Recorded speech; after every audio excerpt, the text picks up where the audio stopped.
of the pit. It's the sax players? For one song, because it's supposed to sound like it's off in the distance, and it's one of the actors on stage. So we've got playing some natural reverb in here. Yes. So our saxophone player, he walks out of the pit, plays this one song, and it's wow. He watches the conductor right there. He's got his own mix. What an operation.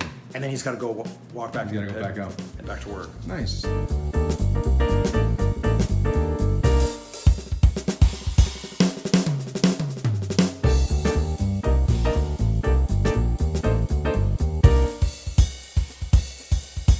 Looks like we got a lot of beautiful Sabian cymbals over here.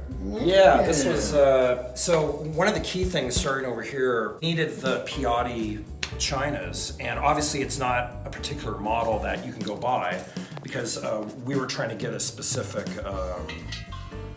sort of sound for the show. So, you know, these are just two 14-inch mini chinas that you would use, Yep. you know, just as... I love those. I use. I was in a band called. And then, of course, you know, I had to compliment it. I've always wanted a China splash, and I thought, you know, if you're gonna do it, this is the show to do it on. So Of course. I mean, so it's kind of Asian cool influence. It's just wacky enough. I love it, you know. And the groove ride. Oh. I think I've had this one since the late '90s, you know, and yeah, this is my tried and true. It needs to get cleaned a little bit, but it's It looks sweet. you know, these AA medium thins are awesome. Yeah. And then the AA Explosion. Love the explosion. They're actually great for doing shows like this because, you know, when I need to use mallets, they have that nice orchestral swell. And then for the rock and pop stuff, they sound great. And then even for the broken glass and even then for they the go away. jazzier stuff, you know, but especially under the mics, I think they kind of get out of the way really quick. I love that about those cymbals. Yeah. They are really expressive and loud and in there for about a half a second. Yeah, exactly. Yeah, and that's the thing too that I've learned a little bit is you don't want cymbals that are ringing for days. Yeah. Well, you mentioned know, earlier that whole self-mixing. thing. It's a huge thing. Oh yeah. I mean, Yeah. you've got one overhead mic here. You've got a lot of other closed mics Yeah. around some of the drums and some of the percussion elements, but Yeah. you're kind of that's a very This- important microphone. This right there. thing, I've been told, just picks up everything. Yeah. And you know, there's no need for. If it was just drum kit, I think they would have, you know, two of them. How, Yeah. You know, how it's traditionally Yeah, done. no, that's great. But for this situation, you know, it's got to pick up. You know, it's got to be able to kind of get Love rid it. of everything. Yeah. And I love the 26-inch Zodiac gong.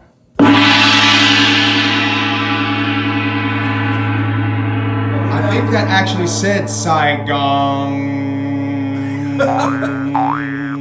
This is a part of the show called "This Is the Hour," and this is a big moment where there's a little bit of a death scene, but it's one of the most iconic moments of the show, and it's kind of a big percussion solo that I have with the rest of the cast. Nice. So here it goes.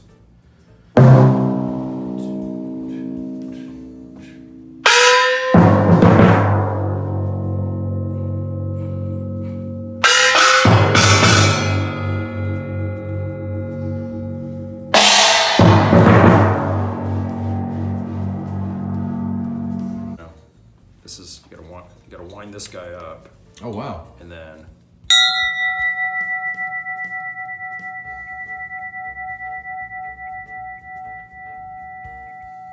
Yeah. then we got these. These are the kabuki Sonic.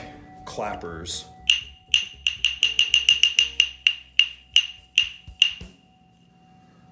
Beautiful. And then It's a great sound. the bowls.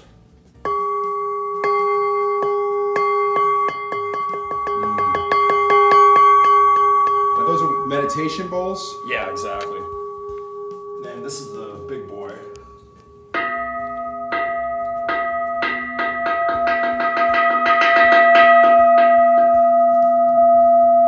Wow. That really fills up the room. Yeah. So cool. And it rings for like 3 minutes. Yeah. That's like chess. You got to think 3 moves ahead. Yep. So, you know, you have to make sure the timpani are tuned, and then a patch change on this is all ready to go while you're doing this. So There's by no the time you downtime. right. So by the time you make the move, you know, it's all in place there. Yeah. And if one of those little things is there, then either the temps aren't tuned or. Cool sounds over here at some point. So there's this computer that's for the Roland pad over here, and then that one's for the xylosynth. Gotcha. Company is called Beautiful. yeah, and the company is called Motu, and the program is called Mach 5. Nice. This has all the samples like the Japanese odaiko, the concert bass drum, all of the big boomy stuff that we really don't have the room for in this situation. Proprietary stuff that when you hear it Exactly. every single night, Yep. you know exactly what it is, kind of. Yep, and That's then rad. for the xylosynth, that has the marimba, xylophone, Kurtalis, gamelan, shamisen, all those sorts of sounds. Love it. Yep. The instruments and their names are always such a wonderful road to go down. So what are these little bells over here called?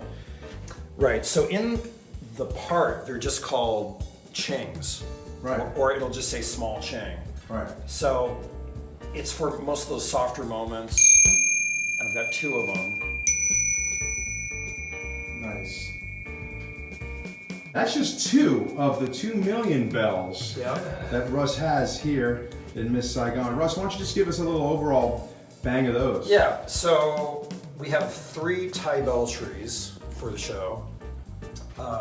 This one I only use twice. This is the one for American Dream at the end of the show. And then this is the big boy that I use for the rest of the show. Nice. That one comes up when people are thinking or wonderment. Exactly. Or this one. Yeah. Oh, do that again. Because these instruments, Russ, are almost, a lot of them, these ancillary percussion instruments are emotion cues and things like that in the play, where the dialogue is finished, and now there's a moment, someone looks off your cue. Exactly. Bam. Yep. Yeah, it's a big. Well, Russ Nyberg, I'd love to thank you. I'd love to get this. It's like King Kong's Q-tip. Wait, what show are we doing? King Kong or Miss Saigon? What's going on here? All right, anyway. I'd like to thank you for your time today, man. This is so much fun, so informative, so educational. I love drums. Any parting notes? Come see the show. We're here for 2 more weeks here in Los Angeles at the lovely Pantages Theater. That's awesome. Drumline.net, where we throw a net around the drumming community. See ya! We're shutting her down. So where are your favorite food joints around town? Oh my God.